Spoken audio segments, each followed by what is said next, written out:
اپنے نہ صرف قول کے ذریعے ہمیں ہدایت عطا فرمائی بلکہ اپنے عمل سے بھی ہمیں ایک رہنمائی عطا فرمائی۔ خود سرکار دو عالم کے اپنے خدمتگاروں میں آپ تصور کریں 1.25 لاکھ کے قریب اصحاب رسول ہیں۔ حضور کے زمانے میں ایمان لانے والوں کی تعداد سیرت نگار بتاتے ہیں کہ 1,40,000 یا 1,44,000 کے قریب موجود ہے۔ حضور کے خدمتگاروں میں جہاں حضرت انس بن مالک رضی اللہ تعالیٰ عنہ جیسی ہستیاں، حضرت ابو دردہ رضی اللہ تعالیٰ عنہ جیسی ہستیاں اور حضرت بلال حبشی رضی اللہ تعالیٰ عنہ جیسی ہستیاں نظر آتی ہیں، وہیں پر حضرت رافع جیسی ہستیاں جو ہیں، حضرت معذورہ جو ہیں، ان جیسی شخصیات سرکار دو عالم صلی اللہ علیہ وسلم کے خدمتگاروں میں نظر آتے ہیں جو خواجہ سرا ہیں۔ سرکار دو عالم صلی اللہ علیہ وسلم نے ان خواجہ سراؤں کو بھی اپنی اس عزت افزائی، عزت کا جو ایک پہلو تھا اس کے اندر شریک فرمایا اور انہیں اہتمام کے ساتھ توجہ دی۔ اور نہ صرف یہ کہ حضور نے ان کو اس عزت میں شریک کیا بلکہ ان کے لیے ان کے حقوق کے تحفظ کے طور پر بار بار اصحاب کو ترغیب بھی دلائی۔ یعنی سیرت نگار لکھتے ہیں کہ حضرت رافع جو ہیں وہ حضور کی خدمت پر مامور تھے، حضور ایک سفر پر جانے لگے، اصحاب بھی ساتھ سفر اختیار کرنا چاہ رہے تھے، سرکار دو عالم کی سواری موجود تھی اور سامان باندھا جا رہا تھا۔ حضرت رافع جو ہیں وہ اپنی جسامت کی بنیاد پر خواہش کے باوجود کوشش کر رہے تھے کہ سامان جو ہے وہ اونٹ پر سوار ہو سکے، لیکن وہ ان سے اٹھا کے رکھا نہیں جا رہا تھا، سامان زیادہ وزنی تھا۔ تو اصحاب رسول جو ہیں ان کو دیکھ کر آپس میں گفتگو کرنا شروع ہو گئے، چہم گوئی کرنا شروع ہو گئے۔ عرف عام میں جیسے ہم کہتے ہیں کہ ان کی اس کیفیت کا، ان کی اس مجبوری کا جو ہے وہ لطف لینا شروع ہو گئے۔ کریم آقا صلی اللہ علیہ وسلم اپنے کاشانہ رحمت سے جب باہر آئے نا تو حضور کے چہرہ اقدس کے اوپر اصحاب کہتے ہیں کہ ہماری یہ صورتحال دیکھ کر، ان کی وہ لاچاری، حضرت رافع کی وہ لاچاری دیکھ کر سرکار دو عالم کے چہرے پر جلال کے آثار نمایاں ہو گئے۔ حضور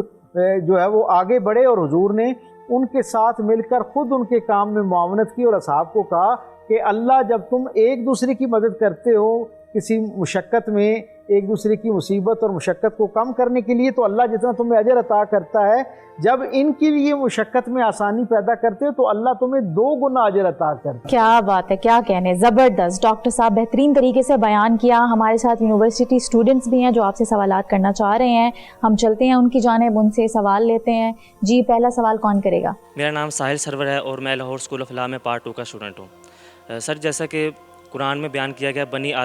ہم نے بنی آدم کو عزت بخشی، اور آئین پاکستان میں بھی لکھا گیا آل سٹیزن ہیو ایکول رائٹس۔ سر، جیسے کسی پیرنٹس کے ہاں خواجہ سرا کی پیدائش ہوتی ہے تو وہ اسے ڈس اون کر دیتے ہیں، بے دخل کر دیتے ہیں، تو ایسے میں وہ کس گناہ ارتکاب کرتے ہیں، اور ایسے میں اسٹیٹ کے اوپر کیا رسپانسبلٹی ہے کہ وہ اپنے شہری کو حقوق دیں اور اسے لائف ٹائم کمپنسیٹ کریں؟ بہت اچھا اور بنیادی سوال آپ نے کیا۔ میں یہ سمجھتا ہوں کہ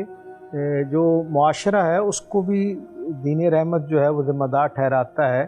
افراد معاشرہ کے حقوق کے حوالے سے، اور یقیناً اسٹیٹ کی بھی ایک رسپانسبلٹی بنتی ہے، اور خاص صورتحال میں خاص طبقات کے لیے تو زیادہ جسے کہتے ہیں زور دے کر دین اسلام جو ہے وہ اس کی ترغیب دلاتا ہے۔ لیکن ذمہ داریوں کا یہ سفر جو ہے وہ سب سے پہلے جو قربت کے رشتے ہیں ان سے شروع ہوتا ہے، اور میں یہ سمجھتا ہوں کہ اگر پہلے قدم پر جب کسی گھر کے اندر خواجہ سرا پیدا ہوتا ہے، اس بچے کو اس کے والدین کے ظلم سے بچا لیا جائے، اور ان کے دل میں وہ جو ایک معاشرے کا خوف پایا جاتا ہے، اور جو ان کی طرف سے ایک بہت دردناک ظلم والی کیفیت ہو جاتی ہے کہ وہ اپنے وجود سے زندگی پانے والے ایک نومولود کو صرف اس کی جینڈر ڈسکریمنیشن کی بنیاد پر ڈس اون کرنا شروع کر دیتے ہیں، اسے معاشرے سے چھپانا شروع کر دیتے ہیں، حتیٰ کہ اپنے افراد خاندان جو ہیں ان سے بھی چھپانا شروع کر دیتے ہیں، اور پھر ان کی کوشش ہوتی ہے کہ کسی طرح جو ہے یہ بچہ جو ہے وہ ایک خاص انداز میں، خاص ماحول میں جو ہمارے باقی بچے ہیں ان کے ساتھ مکس نہ ہو، اور یہ کوئی گویا اس کی اپنی الگ سے زندگی شروع ہو جائے۔ اور پھر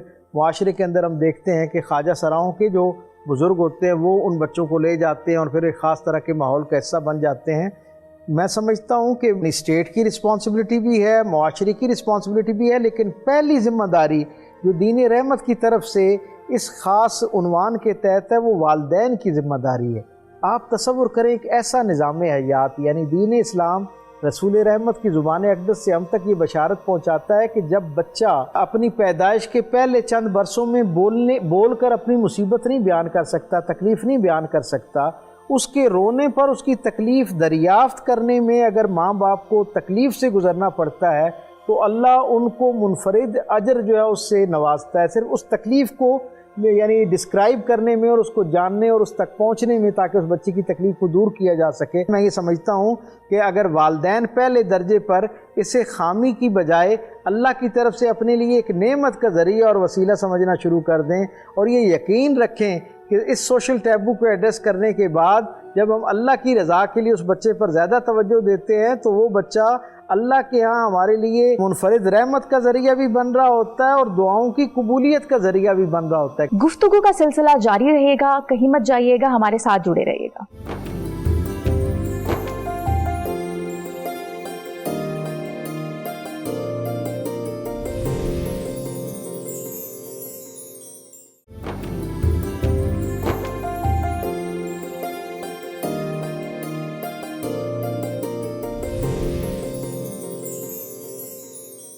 ویلکم بیک. یہ بھی کہا جاتا ہے نا کہ خواجہ سراؤں کی دعا اور بدعا کا اثر بھی بہت جلد ہوتا ہے, اس میں کوئی حقیقت ہے؟ ہم سب جانتے ہیں کہ جب کوئی شخص بھی دکھے دل کے ساتھ اللہ کی بارگاہ میں دعا پیش کرتا ہے, کوئی شخص مظلوم ہے اور وہ اللہ کی بارگاہ میں دعا پیش کرتا ہے,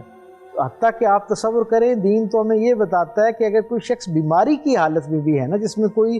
کسی اور شخص کا عمل دخل موجود نہیں, وہ خود بیماری کی حالت میں اس تکلیف میں دعا کرے تو اللہ کے ہاں وہ زیادہ قبول کی جاتی ہے. تو آپ خود تصور کریں کہ جو معاشرے کی طرف سے ملنے والے زخموں سے چور ہوں اور جن کی شخصیت کو مجروح کر دیا گیا اور جنہیں پیدائش کے پہلے لمحے سے لے کے ان کی یادداشت کے ابتدائی منظرناموں میں بھی معاشرے کی طرف سے تکھیر اور تحقیر اور مذاق کا جو ہے ان کو پہلو طنز کا پہلو ان کے ساتھ جو ہے وہ ایک رشتہ استوار کیا گیا اور معاشرے کی طرف سے جب وہ مظلوم اور دکھ دل کے ساتھ اللہ کی بارگاہ میں کوئی دعا یا عرضی پیش کرتے ہیں تو یقیناً ان کی دعا اللہ کے ہاں زیادہ جو ہے وہ توجہ کے ساتھ سنی جاتی ہے. حضور نے خود فرمایا کہ مسافر کی دعا اور مظلوم کی دعا جو ہے وہ اللہ کی بارگاہ میں بہت تیزی کے ساتھ اور براہ راست پہنچائی جاتی ہے. آڈینس کے اگلے سوال کی جانب چلتے ہیں. جی کون کرے گا سوال؟ میرا نام قمر ریاض ہے, میں کامسرس یونیورسٹی لاہور میں میس میڈیا کی اسٹوڈنٹ ہوں. اچھا سر, میرا آپ سے سوال یہ ہے کہ خواجہ سرا کے لیے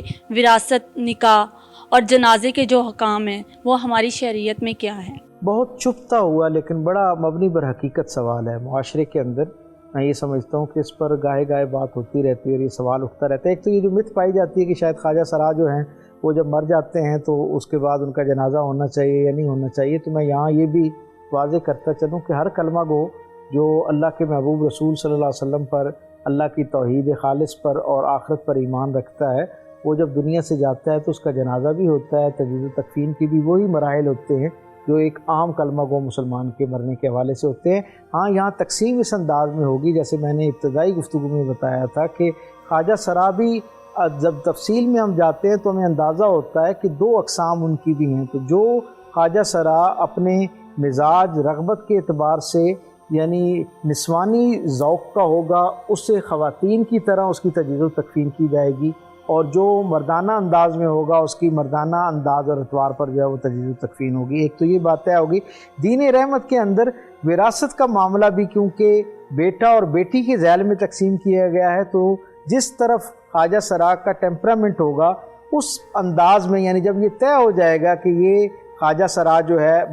بیٹا ہے یا بیٹی ہے, ان دونوں میں سے کس کیٹیگری میں اس کو لینا ہے, جس کیٹیگری میں اس کو لیا جائے گا اس کے حوالے سے جو شریعت کے اندر وراثت کی تقسیم کے احکامات ہیں اس سے اس کو مستفید کیا جائے گا. اور دین رحمت نے بالاہتمام زور دے کر خواجہ سرا جو بچے ہیں ان کی وراثت کے اندر جو حقوق ہیں ان پر زور دیا. حضرت عمر فاروق رضی اللہ تعالیٰ عنہ کے زمانے کے اندر جب ان تک یہ خبر پہنچی تو آپ نے باقاعدہ اس پر ناراضگی کا اظہار فرمایا اور اس شخص کو کہا کہ اگر مجھے اللہ کے خوف کا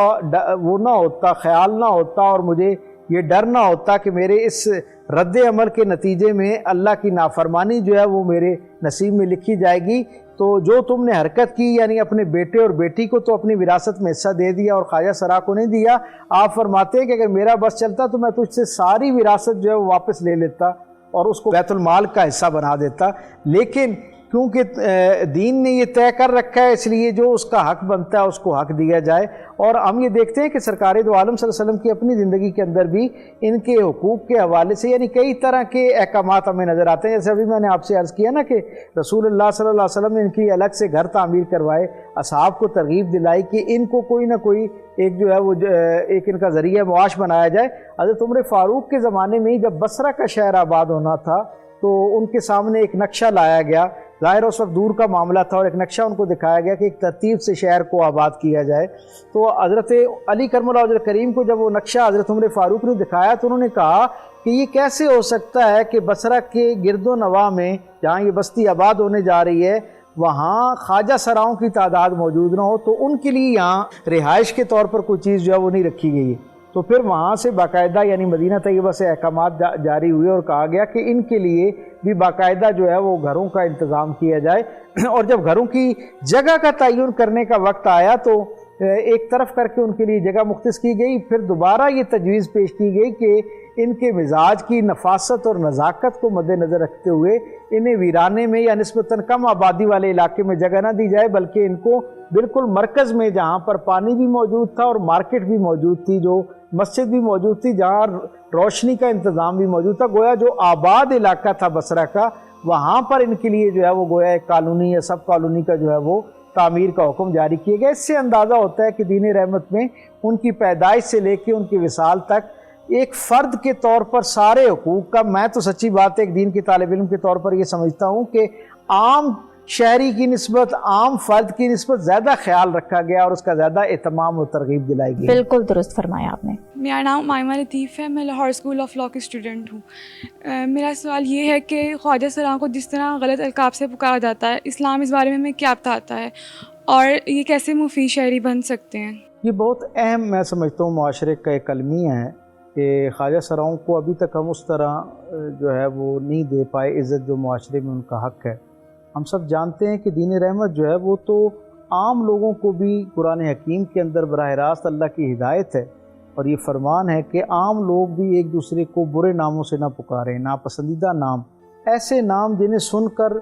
سامنے والا راحت محسوس کرنے کی بجائے کوفت محسوس کرے، شرمندگی محسوس کرے، ان ناموں سے پکارنے پر اللہ رب العزت نے منع فرمایا ہے، اپنی ناپسندیدگی کا اظہار کیا ہے۔ بالکل جیسے عام لوگوں کو ناپسندیدہ نام سے نہیں پکارا جا سکتا، اسی طرح جو خواجہ سرا ہیں ان کے معاملے میں تو اور مزید جو ہے میں سمجھتا ہوں احتیاط کا تقاضا کرنا چاہیے۔ ایک صحابی سرکار دو عالم صلی اللہ علیہ وسلم کی بارگاہ میں آئے اور انہوں نے کہا کہ ایک صحابی جو ہیں وہ کسی مجلس میں موجود تھے اور میں اس مجلس کے پاس سے گزر رہا تھا، تو میں نے پیچھے سے آواز سنی کہ وہ جو مجلس میں بیٹھے ہوئے لوگ تھے ان میں ایک صحابی نے مجھ پر آوازہ کسا اور مجھے خواجہ سرا کہہ کے پکارا، جبکہ میں خواجہ سرا نہیں ہوں۔ وہ جو صحابی جنہوں پر یہ الزام تھا، جب سرکار دو عالم نے ان سے پوچھا تو انہوں نے کہا کہ یا رسول اللہ، ان کے مزاج کے اندر کسی درجے کی نسوانیت پائی جاتی ہے اور سارا مدینہ یہ جانتا ہے کہ ان کے مزاج میں کسی درجے پر نسوانیت ہے۔ وہ تو سرکار دو عالم نے اس سوال اٹھانے والے صحابی سے پوچھا کہ یہ جب آپ کو خواجہ سرا کہتے ہیں تو کیا آپ خواجہ سرا ہیں؟ انہوں نے کہا یا رسول اللہ، میں خواجہ سرا نہیں ہوں۔ تو سرکار دو عالم صلی اللہ علیہ وسلم کے چہرے کے اوپر جو ہے وہ جلال کے آثار نمودار ہوئے اور حضور نے فرمایا کہ جو شخص کسی شخص کو جو خواجہ سرا نہیں ہے اسے خواجہ سرا جیسے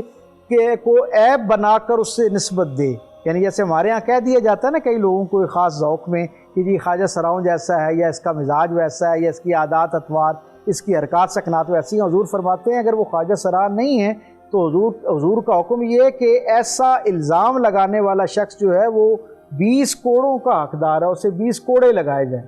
تاکہ معاشرے کے اندر خواجہ سرا کی جو دل آزاری ہے اس کا وہ بھی نظام ختم ہو، دل آزاری جو ہے اس سے بھی معاشرہ پاک ہو اور اس کا وقار جو ہے وہ بحال ہو۔ جہاں تک آپ کے سوال کا دوسرا حصہ تھا کہ انہیں کس طرح شریک کار کیا جا سکتا ہے، تو جیسے میں نے پہلے بتایا کہ خود سرکار دو عالم صلی اللہ علیہ وسلم نے اصحاب کو کہا کہ انہیں جو ہے وہ شریک کار کیا جائے اور انہیں زندگی کے اندر اپنے ساتھ یعنی ان کو شامل کریں تاکہ ان کی زندگی کے جو تقاضے ہیں، ضروریات جو ہیں وہ بھی مال اسباب کی شکل میں، وسائل کی شکل میں پوری ہوتی رہیں۔ خود سرکار دو عالم صلی اللہ علیہ وسلم کے مزاج کا یہ حصہ میں نظر آتا ہے کہ جنگ جیسے معاملے میں بھی رسول اللہ صلی اللہ علیہ وسلم جب جنگ کے لیے اصحاب کو اکٹھا کر رہے تھے تو خواجہ سرا جو اصحاب تھے وہ مغموم ہو کے ایک طرف اداس ہو کے بیٹھ گئے۔ حضور نے پوچھا تمہیں کیا ہوا؟ انہوں نے کہا یا رسول اللہ جنگ ہے، میدان کے اندر مردوں کی ضرورت ہے جو طاقتور ہوں، شجاع اور بہادر ہوں، وہ جائیں گے اور ہم اس نعمت سے محروم ہو جائیں گے, اس عزت سے محروم ہو جائیں گے. حضور مسکرائے اور کہا کہ تمہارے لیے بشارت ہو کہ تم بھی جنگ میں ساتھ چلو گے. اصحاب نے پوچھا یا رسول اللہ یہ جنگ میں کیا کریں گے؟ تو حضور نے فرمایا کہ یہ زخمیوں کو پانی پلاتے رہیں گے, تیر پہنچاتے رہیں گے, جانوروں کو چارہ کھلاتے رہیں گے اور تمہارے لیے خیموں کا بندوبست کرتے رہیں گے. یعنی گویا ان کو بھی ان کی جسمانی استطاعت کے ساتھ زندگی کے اس عملی سفر کے اندر شریک کیا جائے, تاکہ یہ بھی ان کو بھی یہ احساس ہو کہ یہ معاشرے کے مفید اور کارآمد شہری ہیں اور ان کی زندگی جو ہے وہ بھی ایک عملی طریقے سے خود انحصاری کے ساتھ آگے بڑھتی ہوئی نظر آئے. بے شک بے شک. بہت شکریہ ڈاکٹر صاحب اپنا قیمتی وقت دینے کا اور اس حساس موضوع پر تفصیلی رہنمائی فرمانے کا. آپ سب لوگوں کا بھی بہت شکریہ. اس پیغام کے ساتھ اور اس دعا کے ساتھ میں اس شو کا اختتام کرتی ہوں کہ اللہ تعالیٰ ہم سب کو خواجہ سراؤں کی عزت اور شفقت کے ساتھ ہمیں پیش آنے کی توفیق عطا فرمائے. آمین ثم آمین. اپنا ڈھیر سارا خیال رکھیے گا اور دیکھتے رہیے گا ڈسکور اسلام.